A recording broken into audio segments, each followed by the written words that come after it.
KPU, Komisi Pemilihan Umum dalam hal ini sudah menempuh langkah untuk menindaklanjuti putusan Mahkamah Konstitusi.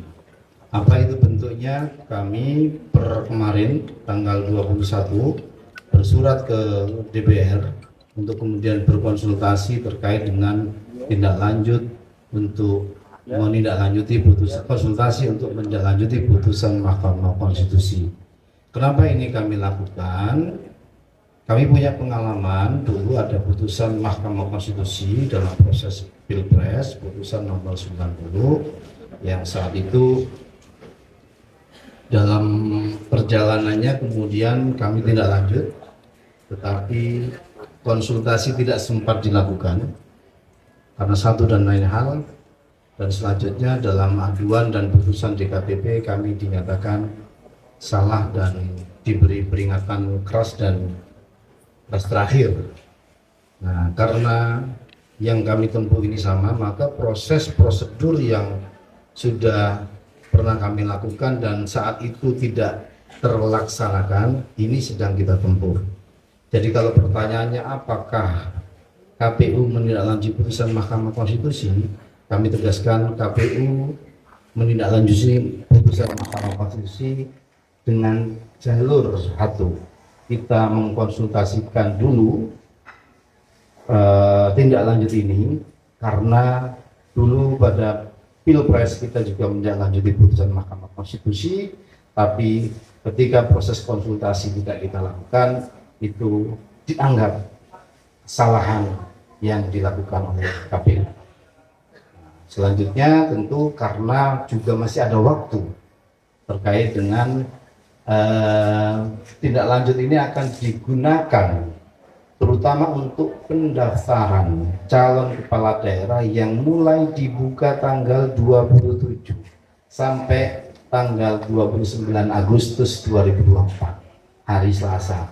Jadi kita berusaha berkomunikasi dan mengkomunikasikan, termasuk sudah menyiapkan draft ya Pak Idam untuk bentuk tindak lanjut dari putusan Mahkamah Konstitusi tersebut. Saya kira ini sudah clear untuk menjadi informasi yang bisa disampaikan teman-teman ke khalayak, ke jajaran kita semua, para masyarakat pemilih dan seterusnya. Tentu jalur-jalur konsultasi dan apa yang kita lakukan ini semata-mata tertib prosedur sebagaimana pengalaman yang sudah pernah kita alami, kita dapati dalam penindaklanjutan pelaksanaan tindak lanjut dari putusan Mahkamah Konstitusi.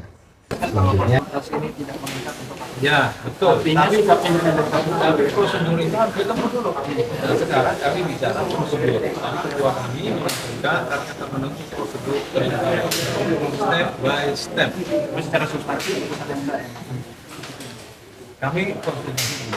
Kalau RUU pilkada di sampai nanti malam itu semua kan kewenangan konstitusional DPR. Ya berarti undangan yang penting berada menurut DPR. Ya prinsipnya KPU akan mencermati perkembangan demi perkembangan dari hari ke hari ini sampai kami dengan dapat diumumkan. Atau secara elementer bagaimana posisi KPU menyikapi putusan MK? Ini kan sifatnya final dan mengikat. Nah, ini bagaimana? yang pertama saya ingin menyampaikan agar kita semua mendapat mengingat kembali tentang ketentuan penjelasan pasal 10 ayat 1 Undang-Undang Nomor 8 Tahun 2011 di mana putusan Mahkamah Konstitusi berlaku sejak dibacakan. Itulah kenapa putusan Mahkamah Konstitusi dikatakan sebagai erga omnes. Kemudian di pasal 10 ayat 1 huruf B Undang-Undang Nomor 12 Tahun 2011 dalam pembentukan peraturan perundang-undangan ya di poin D ya, di huruf D itu menindaklanjuti putusan Mahkamah Konstitusi. Siapa yang melakukan kewajiban itu? Pembentuk undang-undang. Selanjutnya pasal 1 ayat 7 Undang-Undang Nomor 8 tahun 2015, KPU posisinya adalah pelaksana undang-undang. Oleh karena itu KPU mengamati perkembangan dan kami sedang berupaya agar bisa diberikan kesempatan segera untuk melakukan konsultasi sesuai dengan putusan Mahkamah Konstitusi mengenai kewajiban konsultasi. Itu dulu, oke? Mas tadi kan Kalau nggak dikasih kesempatan Saya gimana nggak bisa Mas? keluar.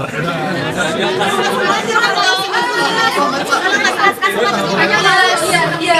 Apakah ini ada konsultasi atau gimana? Ini kan masih berproses juga RUU Pilkada di DPR gitu. Apakah konsultasi berjalan atau nunggu dulu sampai ke sokan? Mengenai pembahasan RUU Pilkada yang saat ini berdasarkan informasi media kami peroleh sedang dibahas di Badan Legislasi, itu merupakan kewenangan konstitusional pembentuk undang-undang, dalam hal ini DPR, dan hal itu sesuai dengan pasal 20 ayat 1 Undang-Undang Dasar 45. Dan itu juga diatur dalam Undang-Undang Md 3. Jadi itu semua itu merupakan kewenangan penuh dari DPR. Kami tidak punya kapasitas untuk mengomentari hal tersebut. Konsentrasi kami berharap dapat segera diterima konsultasi. Kan jelas, Mas. Konsultasi. DPR. Sendiri di mana? Ketua Komisi 2 kemarin udah bilang hari Senin.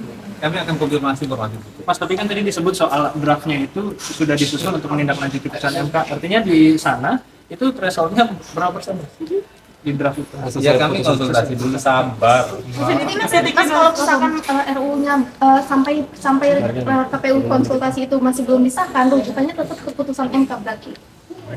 Ya nanti kami akan informasikan lebih lanjut. Mas Idam, ini banyak harapan dari masyarakat sipil, terutama yang di depan sini sekarang ini. Berharap kami agar KPU bersikap kami independen. mengamati ketika kami konsultasi apakah kami tidak independen. Kami melaksanakan putusan MK. Kami melaksanakan putusan MK wajib konsultasi, dan itu tertuang dalam pertimbangan putusan di KPU. Tadi sudah dijelaskan oleh ketua kami. Mengacu pada putusan MK berarti ya? Yang Kami dikonsultasikan. konsultasi terlebih dahulu. Seperti itu. Konsultasi kan ada yang dikonsultasikan. Draft yang disiapkan dari KPU. Menurutku masih MK berarti ya. Apakah Ya nanti kami akan sampaikan. Kami baru bisa bicara ke publik kalau keputusan itu sudah menjadi sebuah keputusan resmi di KPU.